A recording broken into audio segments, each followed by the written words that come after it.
Alright guys, here we go again. Another bird video. 4th gen Firebird. Camaro should pretty much be about the same thing. Today, we are replacing the sway bar links and the sway bar bushings. So, this should pretty much be about the same. Doesn't matter if it's a regular coupe or whatever else. What I did find out was the original, which is pretty much is what I'm guessing this is. You can see those bushings are pretty well done and dried out. So 13 millimeter on the bottom, 13 millimeter wrench on top, and lo and behold, that little bastard sheared right off. So you can see how ugly that looks. So now we need to figure out what size we need for the bushings, which I'm waiting to show up from FedEx. Now, lucky me, 13 millimeter. Go figure. Anyway, I'm gonna take this thing off. I mean, it actually looks like it might have been replaced at one time. I'm not sure. Because, I mean, that's pretty well done, but I guess it's possible. I really gotta do those struts too, I'm thinking. I think they're about worn out as well. But that's a video for another day. So, I'm gonna get the cranking these out. I've already soaked them down in PB Blaster, so hopefully they'll just come right out and not shear. But we'll see what happens. All right, we got it recording. Keep in mind, car's up on jack stands.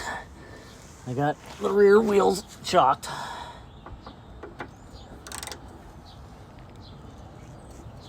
Oh boy. Yeah, that don't want to play nice. Oh, there it goes. Oh, nice little crack, huh? I'm almost thinking I'm going to paint this thing red, too. Alright, let's see if we can get this one to go. Yep. Oh, outstanding. Love it when they don't break.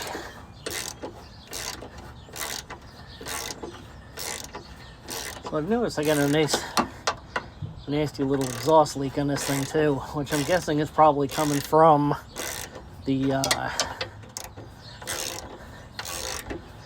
exhaust manifolds, is what I'm figuring.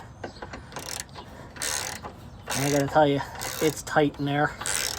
I'm not so sure I'm real happy about that one, but it is what it is, I guess.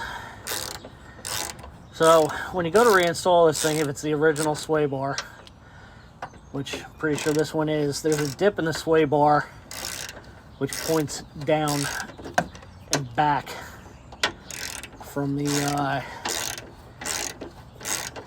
in its position. So, if you got the original still, and there's no cracks in it or breaks or anything like that, because apparently these things were infamous for cracking, make sure that you got the dip down. I saw in another video where a guy got an aftermarket one and he had to actually put the dip up in order to get it fit correctly. So, something for you to keep in mind.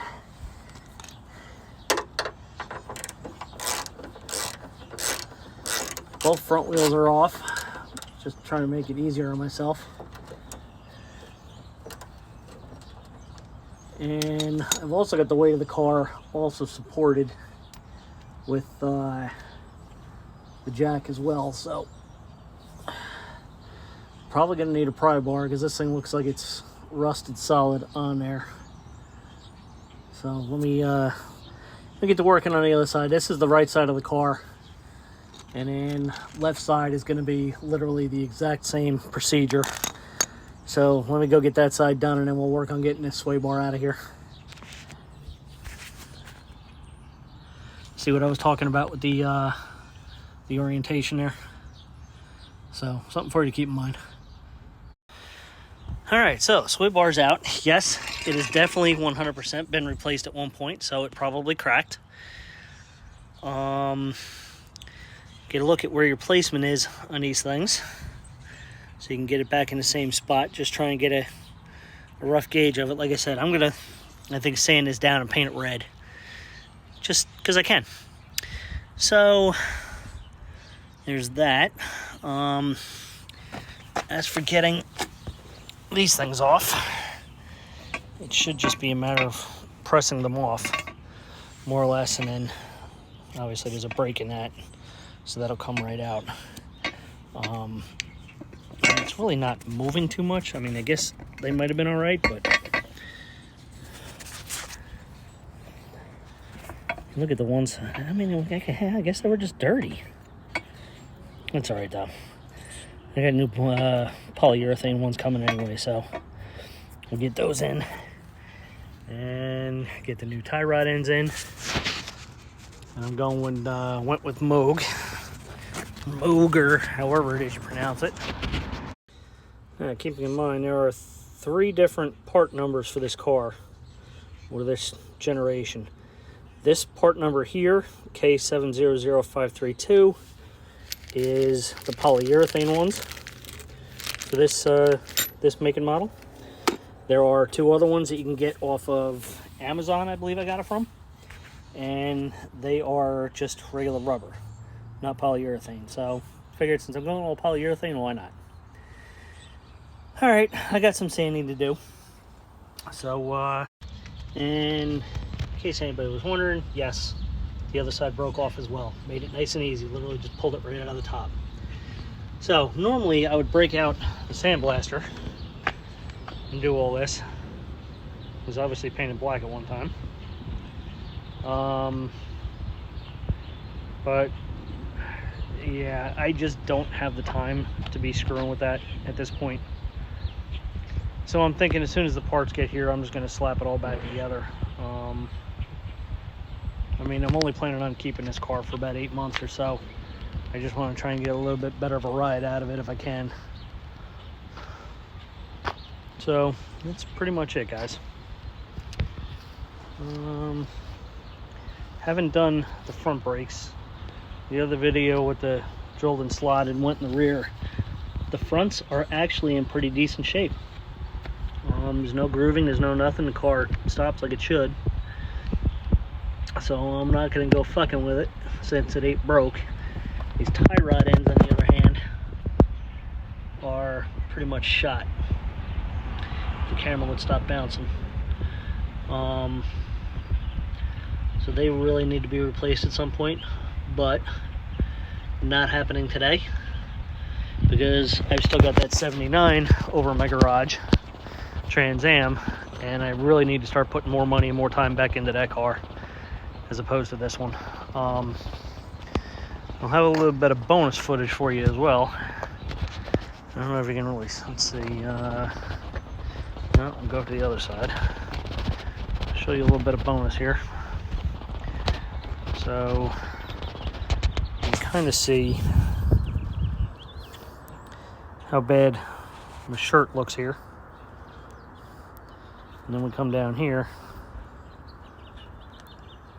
Now, granted, yes, it's all scratched up still, but the shirt definitely looks better there. There we go, right there, as opposed to there. That's original. That's how I got it. So what I did was I used a 5,000 grit wet dry paper, went over it real quick, and then hit it with compound, and then eventually it will get wax. Just not today. And the other issue is this hood. You can see this hood. I mean, this hood's pretty well jacked. This hood's going to come off and get completely repainted, and it's going to be a rattle can job. I can tell you that right now. Normally I would never ever rattle can a car, but like I said, I'm not planning on keeping this one. It's literally just so I can commute back and forth to work for the next however many months.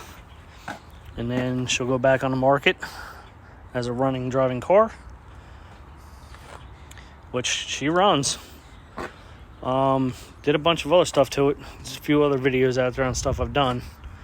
So if you're looking for any other information on this one, just look for my playlist, 99 Firebird. Anyway, still waiting for other parts to show up, so as soon as they show up, we'll get back to it. Guess who just came? Yee!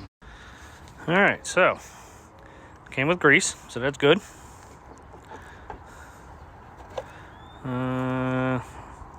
That's the part number I ordered.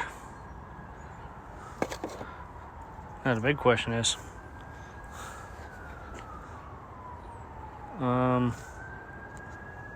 uh-oh. There's no split. Or is there? Let's find out. Okay, yes, there is a split. Right there. So, to get these puppies on, let's make sure that the brackets are going to fit over them. And that's one hell of a gap, isn't it? Well, and this hole looks like it's a lot bigger than the old one.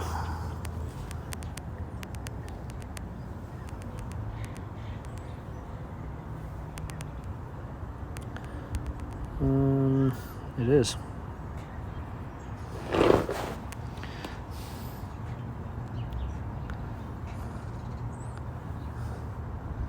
Most definitely is. We may be putting the old ones back on again. Alright, I gotta put this down for a second. Alright, this sucks. The ones I ordered are not for this sway bar. Sway bar is 30 millimeters, which is what came stock on this car. I ordered the replacements for a 30 millimeter, and they're too big. So either they sent me the wrong ones, or, well, the fact of the matter is, they're too damn big. They're not going to work. So we're going to have to put the old ones back in place.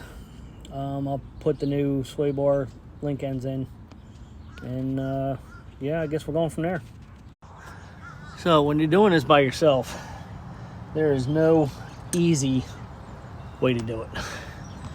Other than you have to get your entire body up underneath. Support one end of the sway bar with a foot. Get it up in place. Get one of the bolts in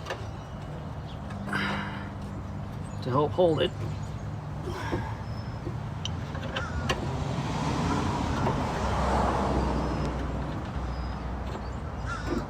If you can get a couple of turns on it real quick, it definitely makes it easier. Oh, sounds like one just ripped out. Hopefully this thing does not drop on my head.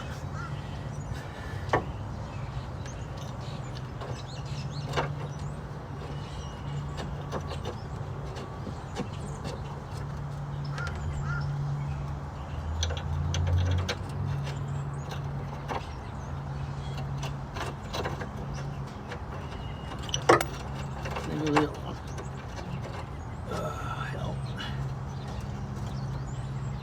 Alright.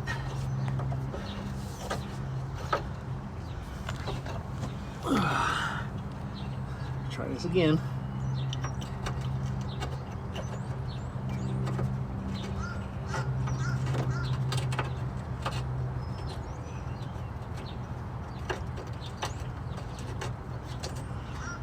Now, I'm told, or I've seen guys hold it up with a jack,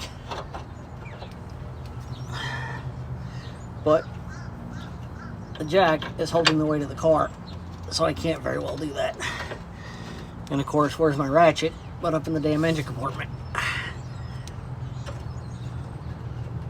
Alright. Hopefully that sits. Put these useless things back in a fucking box so I can return them to Amazon.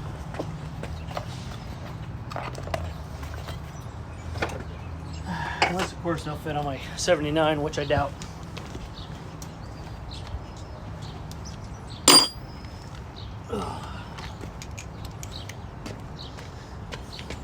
So now the other side of this is, you want to put these up, you don't want to tighten them down all the way.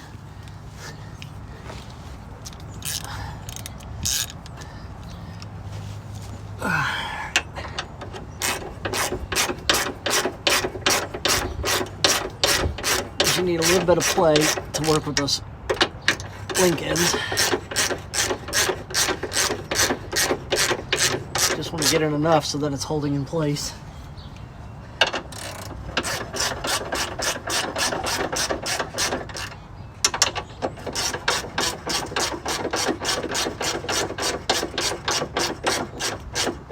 Alright. Okay, now we can start messing with those ends. Doo-doo. So I found this rather interesting. The spacer feels like it's plastic.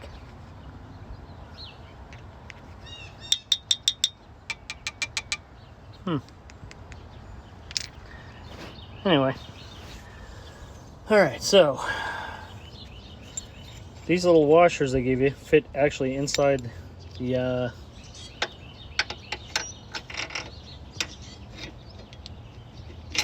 inside the top there. Alright, so just like so, that with a little plastic fitting. I'm not real fond of that thing being plastic at all, really, to tell you the truth.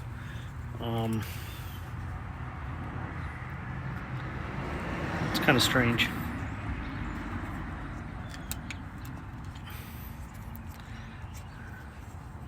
Especially since the old one was metal, but I guess it'll hold. But anyway, it's going to sit just like that. This top one here will get tightened down where you should have 2 or 3 threads sticking out of the top of it. But you have to bring the car down to ride height.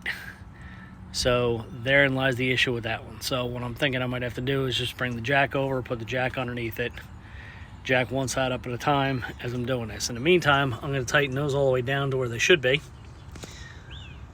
And yeah, we're going to go from there and figure it out. All right, let's tighten things down. Keep in mind when you do the bushings here, you want to go side to side. You don't want to just tighten down one side and then work to the other.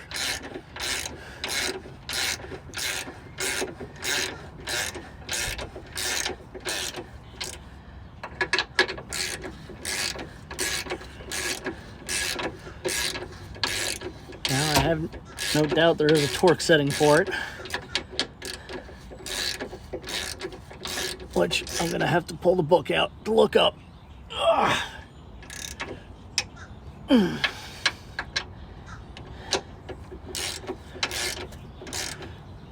Right now I'm just getting them muscle tight, as we like to say. And then, all right, now I gotta, I really don't want to do it this way. But I don't really have a choice. It's either that or just crank down on it and see how it sits, which I might have to do because I don't have a lift. I got to make do with what I got.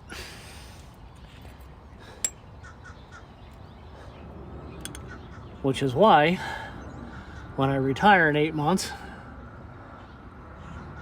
I'm planning on moving to South Carolina and I'm going to open up a do-it-yourself auto shop with lifts and tools and everything else. So if you guys are down in the Myrtle Beach area, something like that, keep an eye out because at some point I'll be opening up a shop down there to try and help other people out like me that don't have access to this stuff. I know there's a lot of car enthusiasts down that way, so all right, well, let me go grab another socket. All right, so here's what we got. We've got 5/8 on top, which we've got a 5/8 wrench, so we're going to take that socket off. And then 9/16 on the bottom. So we'll attach that. Got our 5/8 wrench. Come up on top here.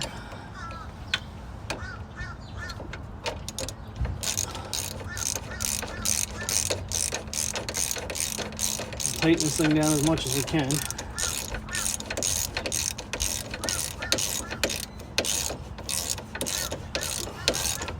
Keep in mind, you only want a couple of threads across the top part of it here.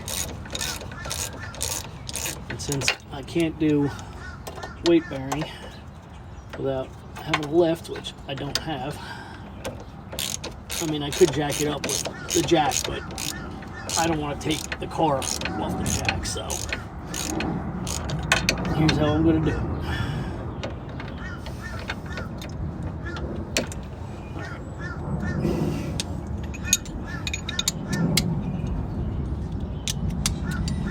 Anybody's wondering what tools I'm using, this is literally a box from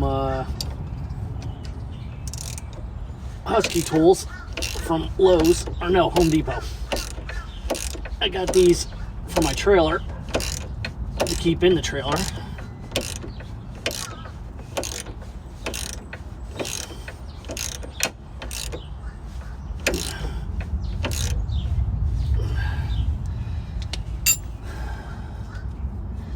Okay,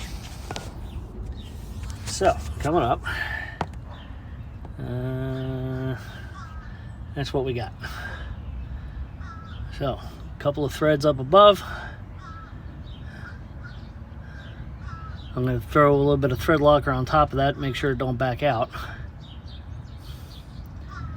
And of course underneath, let's see where it's sitting there. Doesn't really look like it's squished much, but I don't know, maybe I'd be able to get a few more threads out of it. We'll have to wait and see. Well, let me go get to the other side and we'll see what happens here. Now, should I put the thread locker on before I put this bolt in there? Yeah, probably. But as I have found in years past, it will hold. Now, the other problem I ran into is because of the fact that I soaked those down so well, I'm gonna have to hit them with some brake cleaner real quick, clean them up, and then dry them out so I can put thread locker on those as well. Okay, just realized another issue. My brake caliper is seized. Guess I really shouldn't be surprised. Had to replace the back tube because of that. So now I'm gonna need to find a brake caliper today. And something telling me that's not gonna be easy. So, back onto another brake job, I guess. At the very least, these rotors are still in very good condition. They're really not grooved. They really don't look like they've been cut. So I should be able to just pad slap these things and be done with it. God willing.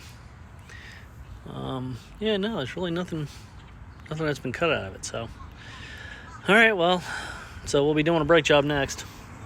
I'm not gonna bore you with that one because I'm just gonna slap a regular rotor on it. I'm not gonna go all fancy like I did in the rears.